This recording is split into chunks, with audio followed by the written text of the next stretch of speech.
राठौड़ शासक राव जोधा के द्वारा बनाया गया एक ऐसा विशाल दुर्ग जिसको देखने के बाद आप ये सोचने पर तो विवश हो जाएंगे कि आखिर इतने विशाल दुर्ग का निर्माण कैसे किया गया होगा, कैसे इतनी ऊंची पहाड़ी पर बड़े बड़े पत्थरों को पहुंचाया गया होगा। जिस दुर्ग के बारे में कर्नल जेम्स टोड ने कहा है कि राव जोधा के बेटे इस महल की खिड़कियों से ही अपनी हुकूमत पर आधिपत्य रख सकते थे और जहां जहां तक उनके राज्य की सीमाएं थी, यानी जहां जहां तक उनकी सल्तनत थी, वहां तक उनकी नजरें, उनकी निगाहें पहुंचती थी। इस दुर्ग के बारे में रुडयार्ड किपलिंग ने कहा है कि मुझे देखकर ऐसा लगता है कि इस दुर्ग का निर्माण तो परियों और फरिश्तों के द्वारा कराया गया होगा।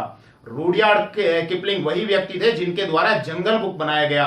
ध्यान करो, बचपन में हमको बड़ा शौक हुआ करता था कि कब संडे आएगा, कब जंगल बुक आएगा, कब मोगली वाला नाटक आएगा। तो ये रुडयार्ड किपलिंग वही हैं जिन्होंने द जंगल बुक लिखा है। तो आप समझ गए होंगे इस वीडियो में, यानी फोर्ट ऑफ राजस्थान पार्ट 5 में मैं जोधपुर के मेहरानगढ़ दुर्ग के बारे में बात करूंगा और मैं लगभग हर उस विषय को टच करने का प्रयास करूंगा जिससे संबंधित सवाल कॉम्पिटिटिव एग्जाम्स में बन सकते हैं। तो मैं रमन भारद्वाज क्लासेस से, और आइए हम शुरू करते हैं। मेहरानगढ़ का किला राजस्थान के जोधपुर जिले में स्थित है। इसकी नींव 13 मई सन 1459 को राठौड़ वंश के शासक राव जोधा ने करणी माता के हाथों रखवाई थी। अब करणी माता कौन है? तो देखिए, करणी माता जो है वो बीकानेर और जोधपुर के राठौड़ वंश की तो इष्ट देवी कहलाती हैं और चारण जाति की कुल देवी के रूप में पूजी जाती हैं। करणी माता के बारे में भी हम चर्चा करेंगे, लेकिन लोक देवियों से संबंधित जो हमारा पार्ट आएगा वहां पर हम करणी माता के बारे में चर्चा करेंगे। एक व्यक्ति हुए हैं जिनका नाम था गौरी शंकर हीराचंद ओझा। उन्होंने एक पुस्तक लिखी है, उस पुस्तक का नाम है जोधपुर राज्य का इतिहास। यहां पर उन्होंने वर्णन किया है कि पहले ऐसा लोक विश्वास था, यानी लोग ऐसा विश्वास किया करते थे कि यदि किसी दुर्ग के निर्माण के समय उसकी नींव में किसी व्यक्ति की बलि दे दी जाए, यानी जिंदा अगर चुनवा दिया जाए, तो उस दुर्ग पर लंबे समय तक एक ही राजवंश का शासन रहता है। लेकिन हालांकि ऐसा हुआ नहीं था, क्योंकि इस दुर्ग ने बहुत उतार चढ़ाव देखे और बहुत बार ऐसा समय भी आया जब यह दुर्ग राठौड़ शासकों के हाथों से चला गया था। अब देखिए, एक बार इस दुर्ग को हम देखें किस किस नाम से जाना जाता है। तो देखो, इस दुर्ग का जिस पहाड़ी पर निर्माण किया गया उस पहाड़ी को बोलते हैं चिड़िया टूक की पहाड़ी। ऐसा क्यों बोलते हैं? बताया जाता है कि दुर्ग के निर्माण से पहले यहां पर एक योगी रहते थे जिनका नाम था चिड़ियानाथ, और उनके नाम पर ही इस पहाड़ी को चिड़िया टूक की पहाड़ी कहा गया। कुछ जगह ऐसा भी बताया जाता है कि बहुत अधिक पक्षी और चिड़ियाओं के रहने के कारण चिड़ियाओं का ये स्थान हुआ करता था, इसी कारण इसको चिड़िया टूक की पहाड़ी भी कहा गया। अब मेहरानगढ़ दुर्ग को और किन किन नामों से जाना जाता है एक बार हम वो भी देखते हैं। एक तो हमने इसको मेहरानगढ़ का दुर्ग कहा, दूसरा चिड़िया टूक की पहाड़ी पर यह बना हुआ है तो चिड़िया टूक गढ़ भी हम इसको बोल सकते हैं। इसके अलावा मयूर ध्वज गढ़ भी इसको बोला जाता है, चिंतामणि भी इसको बोला जाता है, कागमुखी भी इसको बोला जाता है और सूर्यगढ़ भी इसको बोला जाता है। तो ये सब मेहरानगढ़ दुर्ग यानी कि जोधपुर दुर्ग के सारे उपनाम हैं। अब मेहरानगढ़ दुर्ग के प्रमुख द्वारों और उनसे जुड़े हुए कुछ ऐतिहासिक तथ्यों के बारे में बात कर लेते हैं। तो देखिए, यहाँ के प्रमुख द्वारों में एक तो है जयपोल, एक है लोहापोल और एक है फतेहपोल। सबसे पहले बात कर लेते हैं जयपोल की। देखिए, जयपोल द्वार का निर्माण जोधपुर के महाराजा मानसिंह राठौड़ ने कराया था सन 1808 में। क्यों कराया था? क्योंकि इस समय जोधपुर की सेना ने जयपुर और बीकानेर की संयुक्त सेना को युद्ध में पराजित कर दिया था और इस युद्ध में विजय के उपलक्ष्य में महाराजा मानसिंह राठौड़ ने इस द्वार का यानी जयपोल के द्वार का निर्माण करा दिया। सवाल यह है कि भैया आखिर युद्ध का विषय क्या था, किस बात को लेकर जयपुर और जोधपुर में विवाद चल रहा था? तो इसके लिए हमको थोड़ा सा इतिहास में पीछे जाना पड़ेगा। तो बैक में हम आ जाते हैं। देखिए, हमको चलना पड़ेगा पहले उदयपुर यानी मेवाड़। मेवाड़ के महाराणा थे भीम सिंह और इनकी पुत्री थी, बहुत सुंदर थी, जिसका नाम था कृष्णा कुमारी।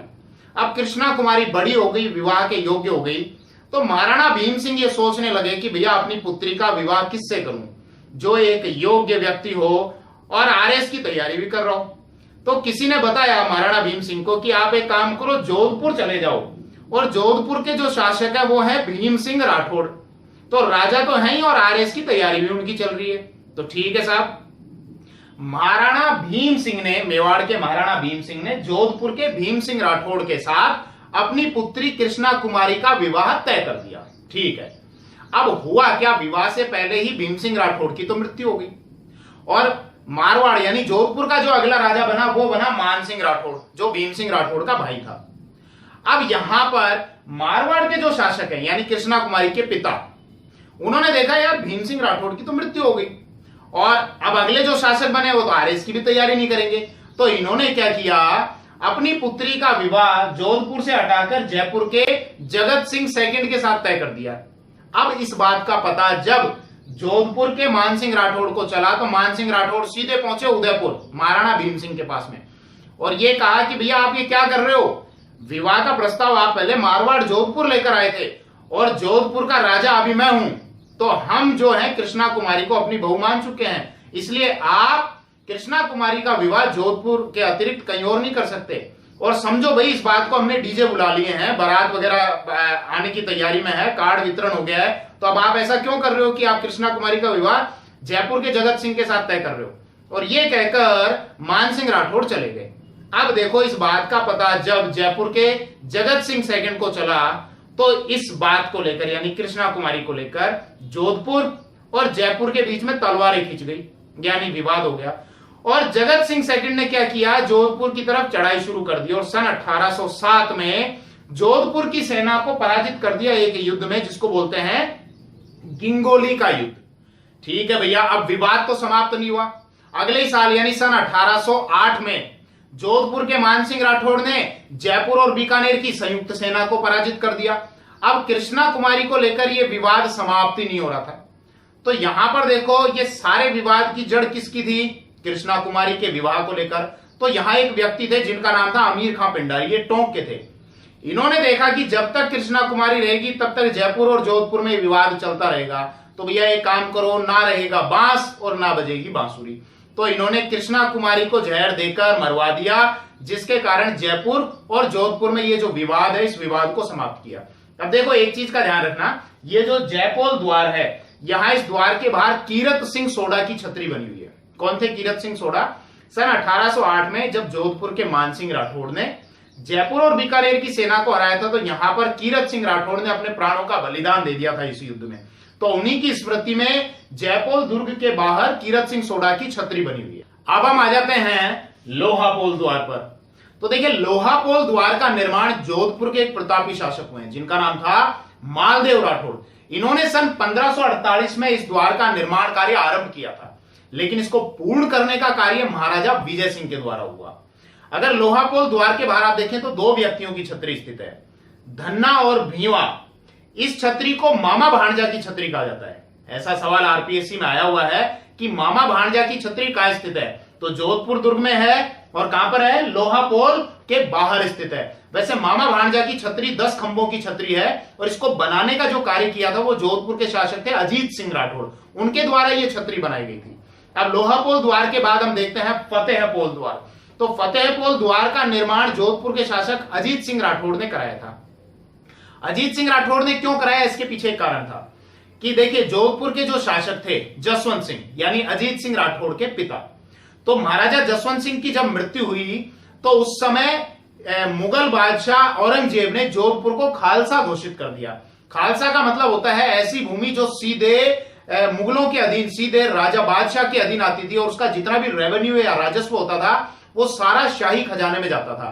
तो महाराजा जसवंत सिंह की मृत्यु के बाद जीवन भर अजीत सिंह को शासक बनाने को लेकर प्रयास किए गए और ये प्रयास किए दुर्गादास राठौड़ ने।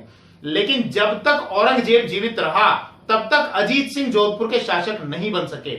लेकिन सन 1707 में जब औरंगजेब की मृत्यु हो गई तो उसके बाद अजीत सिंह जोधपुर के शासक बने और जोधपुर से खालसा उठा लिया गया था, यानी खालसा भूमि जो इसको घोषित किया हुआ था वो समाप्त कर दिया गया था। इसी खुशी में जोधपुर के शासक अजीत सिंह ने फतेहपोल द्वार का निर्माण कराया था। वैसे देखिए अगर मैं चर्चा करूं आपके साथ ऐतिहासिक तथ्यों के बारे में तो बहुत सारी बातें हैं, लेकिन अगर यहीं पर मैं सारी बातों की चर्चा कर लूंगा तो फिर मारवाड़ की जो रियासत पढ़ाऊंगा वहां बताने के लिए ज्यादा कुछ बचेगा नहीं। इसीलिए बहुत सारे टॉपिक को हम मारवाड़ रियासत के लिए छोड़ देते हैं। लेकिन अभी भी बहुत सारे ऐसे विषय आएंगे जिनके बारे में मैं कुछ किस्से और कहानियां आपके सामने लेकर चलूंगा। अब ये द्वारों की, मुख्य द्वारों की तो बात हो गई। द्वारों के बाद अब आ जाते हैं जोधपुर दुर्ग के अंदर बने हुए कुछ महत्वपूर्ण महल और कुछ महत्वपूर्ण स्थलों पर। तो देखिए एक तो है फूल महल। फूल महल पत्थरों पर बारीक कारीगरी के लिए प्रसिद्ध है, यानी कभी अगर जोधपुर दुर्ग में जाना हो, घूमना हो तो यहां फूल महल जरूर देखना। यहां पत्थरों पर बारीक कारीगरी की हुई है। इस महल का निर्माण जोधपुर के शासक थे अभय सिंह, उनके द्वारा कराया गया। वैसे अभय सिंह से संबंधित भी एक महत्वपूर्ण घटना है, उसके बारे में मैं चर्चा करता हूं आपसे। देखिए, बात है सन 1730 की, और अभय सिंह को महल बनवाने के लिए लकड़ी की आवश्यकता थी, क्योंकि उस समय चूना पकाया जाता था और चूने को पकाने के लिए लकड़ी की आवश्यकता होती थी। तो महाराजा अभय सिंह ने अपने सैनिकों को आदेश दिया कि जाइए और वृक्षों को काट कर लाइए। अब यहां एक व्यक्ति थे, गिरधर दास भंडारी, के नेतृत्व में सैनिक गए और सैनिक पहुंचे खेजड़ली गांव में, और खेजड़ली गांव में पहुंचकर खेजड़ी के वृक्षों को काटना शुरू कर दिया। अब जब वृक्षों के कटने की आवाज सुनी तो एक महिला दौड़ी दौड़ी दौड़ी गई और जाकर पेड़ से चिपक गई ताकि पेड़ को नहीं काट सके। उस महिला का नाम था अमृता देवी बिश्नोई, और अमृता देवी बिश्नोई ने कहा कि जब तक मैं जीवित हूं इन पेड़ों को नहीं काटने दूंगी। तो गिरधर दास भंडारी ने उसके दोनों हाथ कटवा दिए। उसके बावजूद अमृता देवी बिश्नोई ने अपना सर जो है, अपना सिर, वो खेजड़ी के पेड़ से चिपका दिया और ये कहा, मैं जब तक जीवित हूं भले ही मेरा सिर कट जाए लेकिन इन पेड़ों को नहीं काटने दूंगी। तो अमृता देवी बिश्नोई का सर भी काट दिया गया। देखिए, यहां ये जो बिश्नोई समाज है राजस्थान का, वो हमेशा से वन्य जीवों की और पेड़ पौधों की रक्षा के लिए सबसे आगे रहने वाला समाज है।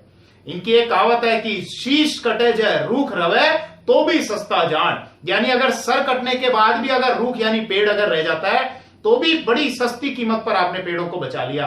तो देखिए, अमृता देवी बिश्नोई शहीद हुई।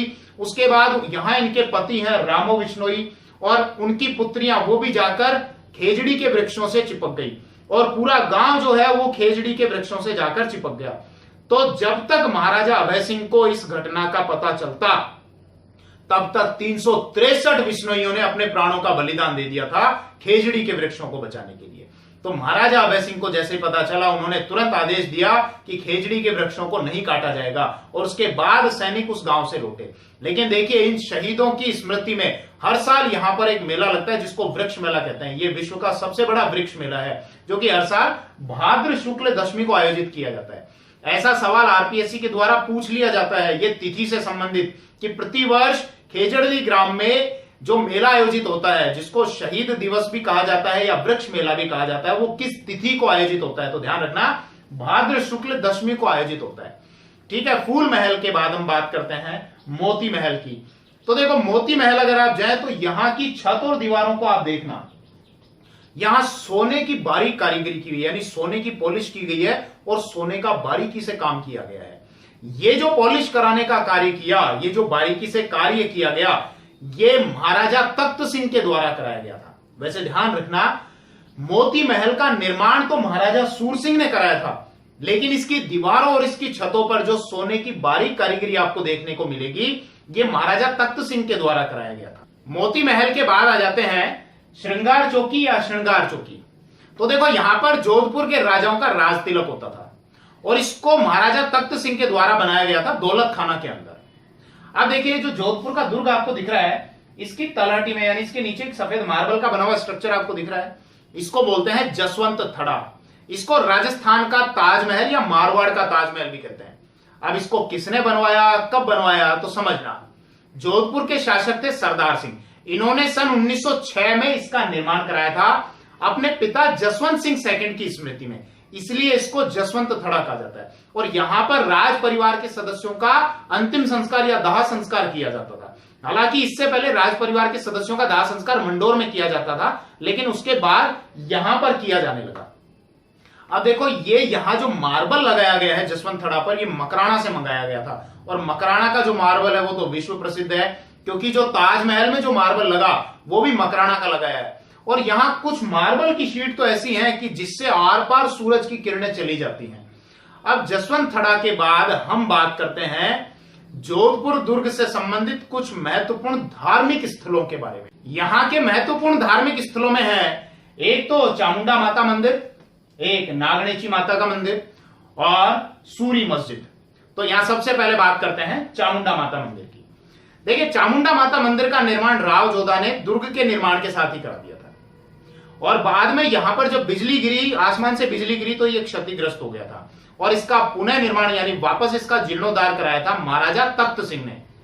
अब अगर आपको ध्यान हो तो सन 2008 में नवरात्रों के समय की बात है, उस समय श्रद्धालु चामुंडा माता के दर्शन के लिए गए हुए थे, और वहां जब लाइन में लगे हुए थे श्रद्धालु, तो भगदड़ मच गई। उसके कारण लगभग 224-225 लोग मारे गए थे और उस घटना की जांच के लिए एक समिति का गठन किया गया था जिससे संबंधित सवाल आरपीएससी ने पूछा भी था। वो समिति थी चोपड़ा समिति, जो कि जस्टिस जसराज चोपड़ा की अध्यक्षता में गठित की गई थी। अब आ जाते हैं नागणेची माता का मंदिर। तो देखो, नागणेची माता जो है ये राठौड़ों की कुल देवी है और उनका जो मूल मंदिर है, यानी यहां जोधपुर दुर्ग में तो बना हुआ है ही है मंदिर, इसके अलावा नागणेची माता का जो मूल मंदिर है वो बाड़मेर के पचपदरा में है और वहां उनकी जो मूर्ति है वो लकड़ी की मूर्ति है, तो वहां वो मुख्य स्थल है। अब बात कर लेते हैं सूरी मस्जिद की। तो देखिए, यहां सूरी मस्जिद का निर्माण सन 1544 में शेर शाह सूरी ने कराया था। अब शेर शाह सूरी का जोधपुर पर कब अधिकार हो गया, तो ध्यान देना, सन 1544 में जोधपुर के शासक थे मालदेव राठौर और इस समय शेर शाह सूरी ने जोधपुर पर आक्रमण किया। तो पाली में एक गांव है सुमेल गांव, यहां सुमेल गांव में तो शेर शाह सूरी ने अपना सैनिक कैंप लगा दिया और एक गांव है गिरी गांव, यहां मालदेव राठौड़ ने अपना सैनिक कैंप लगा दिया। अब शेर शाह सूरी ने युद्ध में जीतने के लिए एक चाल सोची। उसने क्या किया, मालदेव राठौड़ के जो सेना नायक है जेता और कुपा, इनके कैंप के बाहर कुछ रुपए पटकवा दिए और मालदेव राठौड़ के कैंप के बाहर एक झूठा पत्र लिखवा दिया, एक झूठा पत्र लिखवाकर वहां पटकवा दिया। उस पत्र में क्या लिखा हुआ था कि भैया आपके जो दोनों सेना नायक हैं जेता और कुपा, वो शेर शाह सूरी से जाकर मिल गए और शेर शाह सूरी ने उनको खरीद लिया। सुबह होते ही वो दोनों आपको शेर शाह सूरी के पास में ले जाकर छोड़ देंगे, शेर शाह सूरी के हवाले कर देंगे। अब मालदेव राठौड़ को ये लगा कि भैया वो दोनों बिक गए हैं और मालदेव राठौड़ जेता और कुपा के कैंप की ओर गया और वहां जब तलाशी ली तो वहां रुपए निकले। इसका मतलब मालदेव राठौड़ को यह विश्वास हो गया कि शेर शाह सूरी ने मेरे दोनों सेना नायकों को खरीद लिया और मालदेव राठौड़ आधी रात को ही युद्ध भूमि से पलायन कर गया, चला गया यहां से। अब जब सुबह हुई तो जेता और कुपा को सारी बात का पता चला और जेता और कुपा को यह लगा कि भैया हमारे ऊपर तो झूठा कलंक लग चुका है। तो जेता और कुपा ने यहां इतनी बहादुरी से युद्ध किया कि शेर शाह सूरी को यह युद्ध जीतने में जोर आ गया और युद्ध जीतने के बाद उसने कहा कि मात्र मुट्ठी भर बाजरे के लिए मैं हिंदुस्तान की बादशाहत खो देता। अब वैसे देखो, मालदेव राठौड़ को हालांकि ज्यादा समय तक जोधपुर से दूर नहीं रहना पड़ा, क्योंकि सन 1545 में जब शेर शाह सूरी उड़ीसा अभियान के लिए जा रहा था तो उसकी मृत्यु हो गई और उसकी मृत्यु के बाद मालदेव राठौड़ ने वापस जोधपुर पर अधिकार कर लिया। अब जोधपुर दुर्ग में रखी हुई 3 महत्वपूर्ण तोपों की बात कर लेते हैं जिनसे संबंधित सवाल आरपीएससी के द्वारा पूछ लिया जाता है। तो ध्यान रखना, यहां पर 3 महत्वपूर्ण तोपें गजनी खां, शंभू बाण और किलकिला ये रखी हुई है। अब तोप के बाद अगर बात करें तालाब की, तो यहां पर जल आपूर्ति के लिए जो तालाब बनाया हुआ है, मुख्य तालाब, वो है रानीसर तालाब और रानीसर तालाब का निर्माण राव जोधा की पत्नी थी जसमादे हाड़ी, उनके द्वारा बनाया गया था। अब यहां जोधपुर दुर्ग से संबंधित जितनी बातों पर चर्चा करनी चाहिए थी वो सारे विषय हमने लिए। वैसे अगर चाहें तो और भी बहुत सारे विषय हम ले सकते थे, लेकिन वो सारे विषय हम जोधपुर रियासत यानी मारवाड़ रियासत में हम चर्चा करेंगे। तो ये हमारा फोर्ट ऑफ राजस्थान का पार्ट 5 था और फोर्ट ऑफ राजस्थान के नेक्स्ट पार्ट में यानी पार्ट 6 में मैं कुछ नया आपके लिए लेकर आऊंगा। तब तक के लिए धन्यवाद, थैंक यू।